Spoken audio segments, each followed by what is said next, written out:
Hey guys, I just want to preface this video by saying that this is maybe a little bit different style than what you're used to. It'll definitely have a different intro, and hopefully if you guys like it, it's the way I'll be going forward. Normally I'd be editing my videos on my phone, doing a program on my phone, but now that I have a laptop and ability to do so on a laptop, I'm going to try a different program, see how that works, see how you guys like it.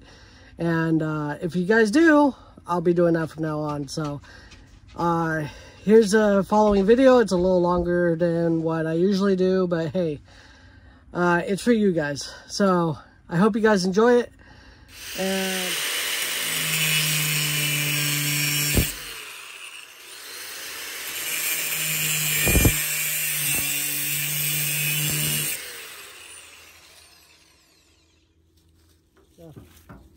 Alright, and then we can just like bend it a little bit, recut, yeah. Bend it more, you know? That would be the easiest thing to do for this guy. yeah.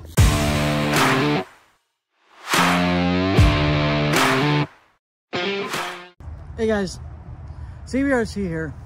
I just wanted to talk about something. I got a friend coming over today. We're going to be welding our RC frame, and I just wanted to let you guys know that in doing so, I'm going to cover several things about this truck, and it's just something that I want you guys to understand the sheer size of what I'm trying to do. Fifth scale is pretty big, and in some cases with how fast these RC cars go, that it's pretty dangerous as well. There are ones that go 30, 50, 70 miles an hour, and people try to push the bounds of that with a 50+ pound truck or a 50+ pound buggy. Whatever is your thing, your media, buggy, truck, whatever, it's still going to be fast, heavy, and dangerous. So let's get into it. All right, guys, check this out. So this is a Dodge Ram chassis that I found on the internet. It's something that gave me all the measurements I needed to convert into something that is fifth scale. Now, if you look, I got width, I got cross measurements, I got lengths, and I even got heights of bends. So using the Pythagorean theorem, I could figure out how high difference this is. Now, this is going to be the basis of which I use to scale down to fifth scale. And in fifth scale, I chose millimeters because that's the most accurate. I have one in inches too, but this is the one for millimeters. Now, this is all my measurements in millimeters. So this is the paper I'm going to use to show the my friend who is going to come by and chop and weld this frame up for me. I'll do all the intermediates. That's easy. I can do all the spring hangers, even the spare tire mount right here. But the axle will sit right about here. This is your front leaf spring mount, your rear leaf spring mount, and this is for independent front suspension, but I don't know if I'm going to do that. It even shows you a detail of your like torsion bars, you know, where your torsion bars would go. But let me show you my biggest challenge with this frame, or at least the setup in the frame. This is your typical Weed Whacker gas tank. It takes 2-stroke oil and 2-stroke fuel, sorry. And I got a little bit in there. Mine's blue. Yours could be whatever color you want. But it came off of that engine. So that's the engine I'm going to use for this build. Sorry about my tailgate. It rained last night, so we got a lot of rain. But this is the typical gas tank off of Weed Whacker engines. So it usually sits underneath. You have to tip it on its side, and it tells you what type of fuel that engine takes. So for this one, it is 50 to 1. Now, can't use E85 apparently if you're in California. But this is usually about 12 to 24 ounces on any type of weed whacker, okay? Now, for RC purposes, it does a 2-stroke mix, so it uses the same fuel as a weed whacker engine. Here's your inlet and outlet, so it constantly cycles fuel through the tank to not waste fuel, or else you would just have fuel, unspent fuel pouring out of the engine. Jeez. This is a washing machine cleaner bottle, and it has a top and it's square, or rectangular rather. Got nice grippies for, you know, you to dump your washing machine cleaner into. But the reason I like it is because it's 500 milliliters. That's 500 milliliters, which is about 16 ounces. So it's a little bigger than that 12-ounce tank right there. And that 12-ounce tank will give me less run time than this bottle. I can plumb it with a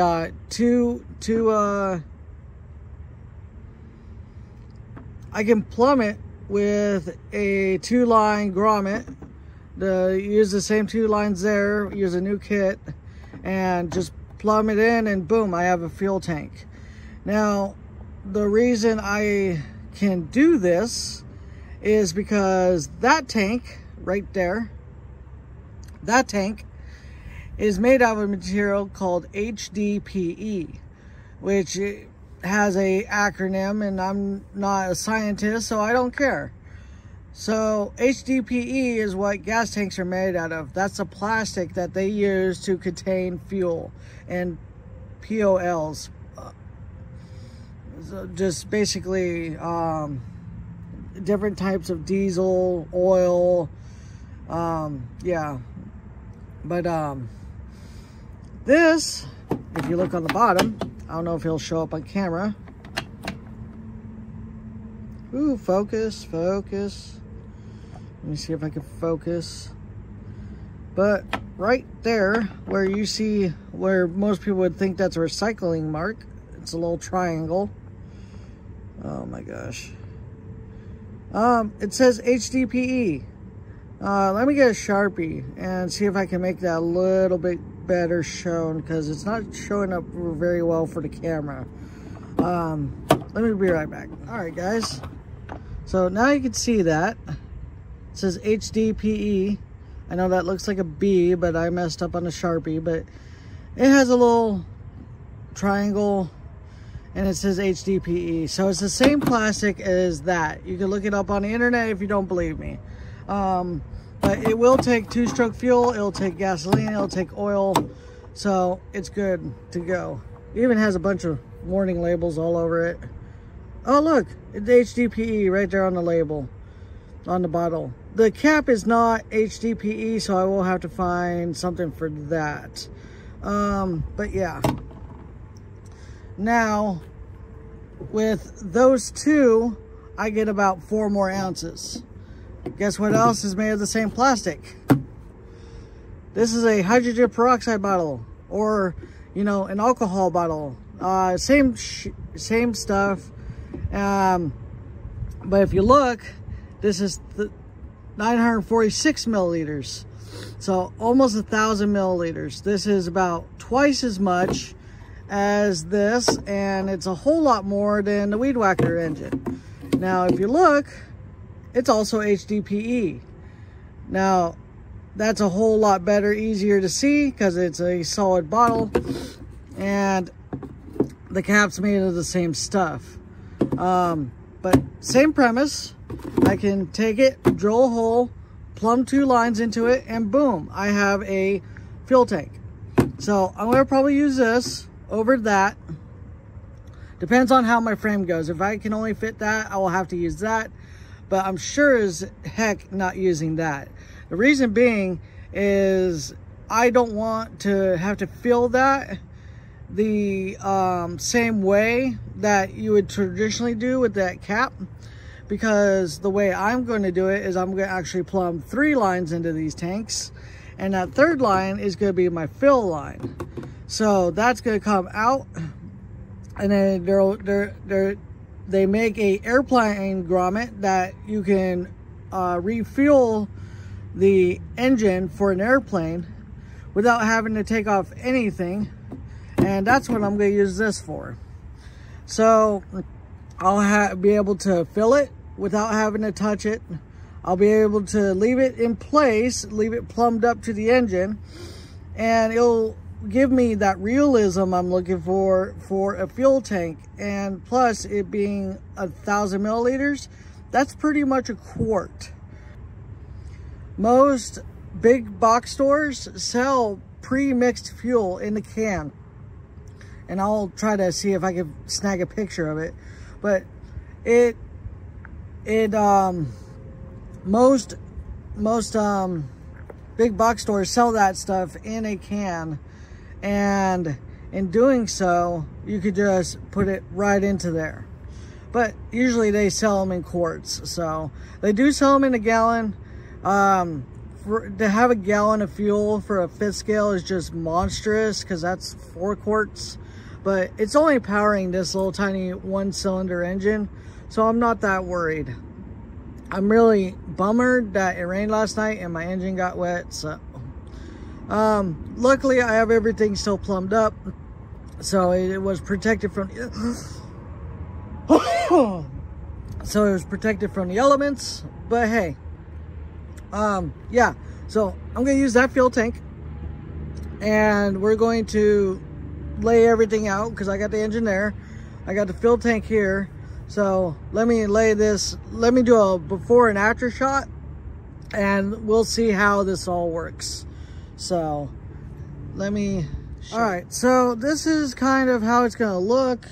Let me hang on, this is a little out of whack for what it says, but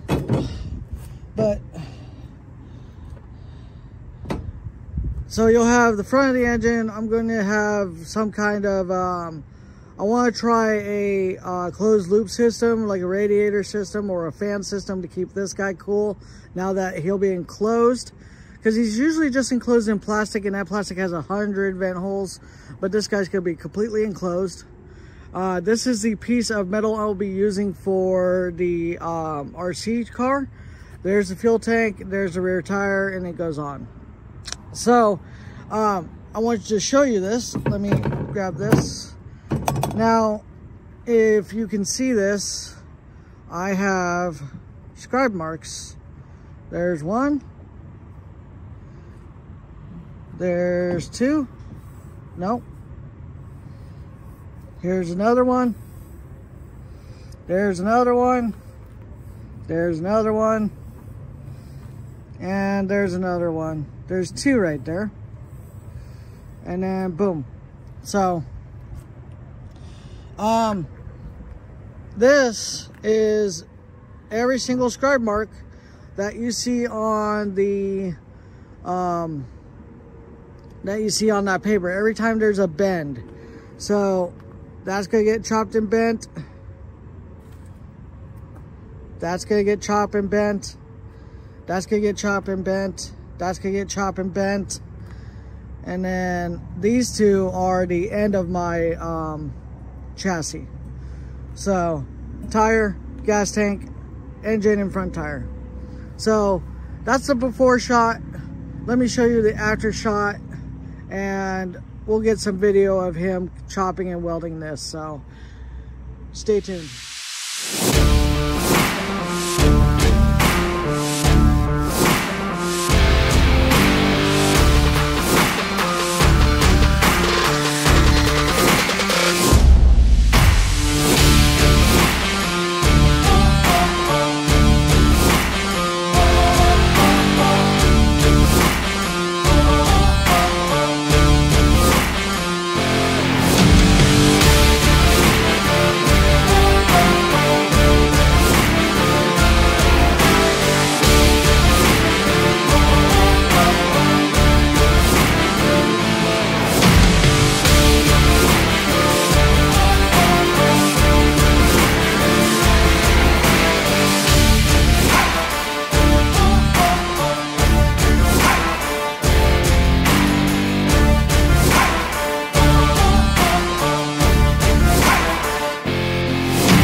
Alright guys, hopefully this end product gives you a little better idea about how this frame's gonna be.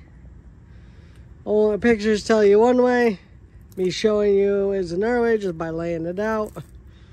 But overall, as a single piece, it looks a lot better than my first version.